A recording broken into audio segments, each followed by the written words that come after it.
अवैध कमाई के लालच में उत्तराखंड के आईएएस वरुण चौधरी की नौकरी दांव पर।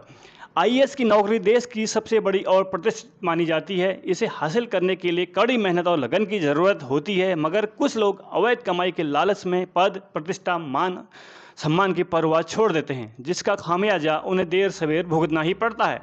ऐसा ही कुछ उत्तराखंड की आईएएस वरुण चौधरी के साथ हुआ है। हरिद्वार में हुए भूमि घोटाले का मुख्य जिम्मेदार मानते हुए उत्तराखंड सरकार ने उनको बर्खास्त करने की सिफारिश कर दी है। भ्रष्टाचार के खिलाफ जीरो टॉलरेंस की नीति पर चलते हुए धामी सरकार ने हरिद्वार निगम भूमि खरीद घोटाले में अब तक की सबसे बड़ी प्रशासनिक कार्रवाई की है। मुख्यमंत्री पुष्कर सिंह धामी के निर्देश पर शासन ने आईएएस और हरिद्वार के तत्कालीन नगर आयुक्त वरुण चौधरी की सेवा से बर्खास्त की संस्तुति की है, जबकि तत्कालीन जिलाधिकारी करमेन सिंह के विरुद्ध मेजर पनिशमेंट दीर्घ शास्त्र की संस्तुति की गई है।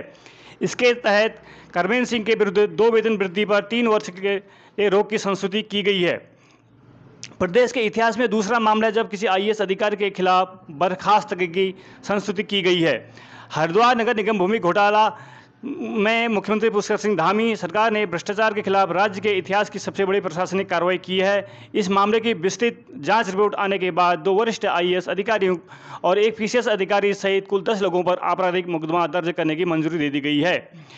वरुण चौधरी तत्कालीन नगर आयुक्त को इस घोटाले का मुख्य जिम्मेदार मानते हुए इन्हें नौकरी से तत्काल प्रभाव से बर्खास्त करने की सिफारिश कार्मिक एवं प्रशिक्षण विभाग को भेजी गई है।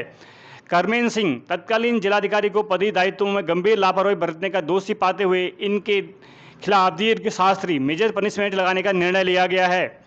अजय वीर सिंह तत्कालीन एसडीएम को नियमों की अनदेखी के चलते इनके सेवा अभिलेख में परनिंदा पृष्टि दर्ज करने और अगले 3 वार्षिक वेतन वृद्धियों पर रोक के आदेश जारी किए गए हैं। आइए बताते हैं क्या था पूरा मामला। हरिद्वार नगर निगम को रिंग रोड निर्माण के एवज में करीब 60 करोड़ का मुआवजा मिला था। इस राशि का दुरुपयोग करके सराय गांव में 14 करोड़ मूल्य की 33 बीघा कृषि भूमि को 54 करोड़ में खरीदा गया। इससे सरकारी खजाने को लगभग 40 करोड़ का भारी नुकसान हुआ। यह जमीन एक डंपिंग ग्राउंड कूड़े के ढेर के पास स्थित थी, जिसकी निगम को कोई जरूरत नहीं थी। बावजूद इसके जमीन का मूल्य बढ़ाने के लिए रिकॉर्ड 2 से 3 दिनों में उसका लैंड यूज बदलकर उसे गैर कृषि कमर्शियल श्रेणी में डाल दिया गया।